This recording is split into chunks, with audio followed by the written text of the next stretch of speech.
Shalom bien-aimés frères et sœurs dans le Seigneur. Mercredi 22 janvier 2020, Évangile selon saint Marc, chapitre 3, versets 1 à 6. Nous avons démontré dans le passage précédent où les pharisiens rappelaient à Jésus qu'il n'est pas permis d'arracher les épis de blé le jour du sabbat, comment en réalité leur intention était de discréditer Jésus, parce que ce que Jésus faisait était tout à fait légal et donc permis par la loi juive. C'était tout à fait permis d'arracher des épis de blé dans les moissons de son prochain le jour du sabbat. Dans l'évangile de ce jour, Jésus demande aux pharisiens et aux hérodiens s'il est permis de faire le bien ou le mal le jour du sabbat, ou encore de sauver un être vivant ou de le tuer le jour du sabbat. Mais ceux-ci restent silencieux. Promenant sur eux un regard de colère, navré de l'endurcissement de leur cœur, il dit à cet homme, « Étends la main. » Il l'étendit et sa main fut guérie.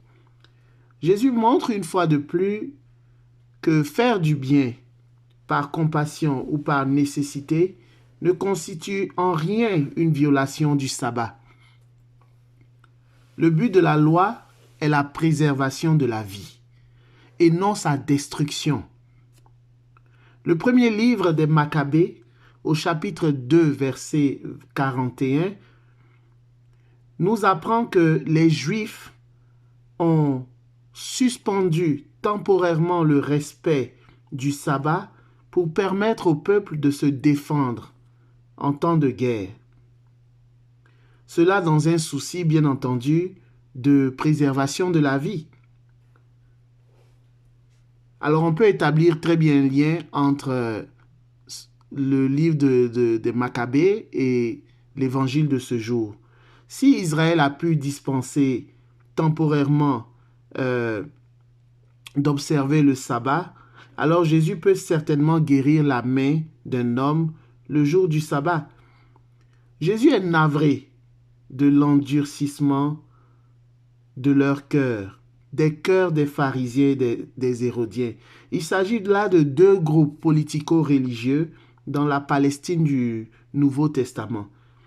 Leurs positions étaient divergentes concernant la vie juive, mais ils étaient unis dans leur opposition à Jésus.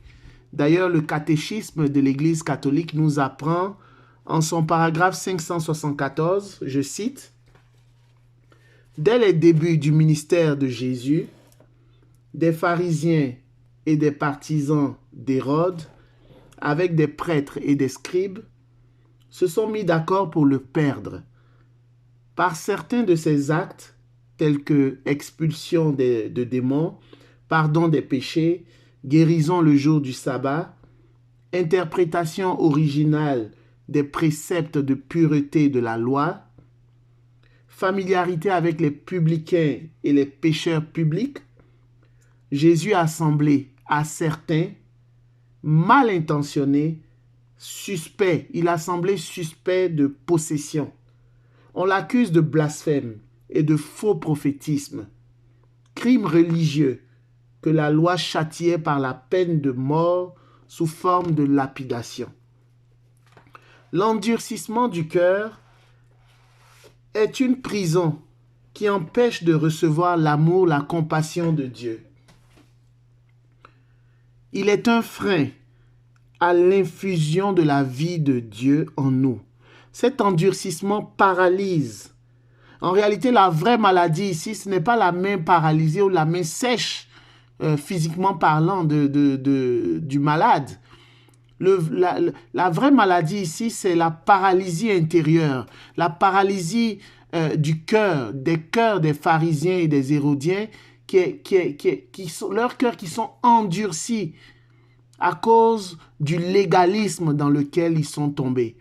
Ils ont plus le souci du respect de la loi que de la préservation de la vie, du bien-être de l'être humain. C'est ce que Jésus est en train de fustiger ici. Cet endurcissement déshumanise la personne qui en souffre, car oui, c'est une souffrance.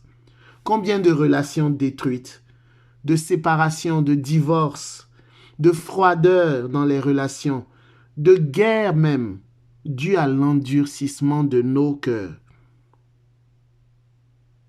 Que le Saint-Esprit nous aide. Que sa promesse en Ézéchiel 36, verset 26 s'accomplisse pour chacun de nous. Il nous dit, je vous donnerai un cœur nouveau et je mettrai en vous un esprit nouveau. J'ôterai de votre corps le cœur de pierre et je vous donnerai un cœur de chair. Que le Seigneur vous bénisse. Amen.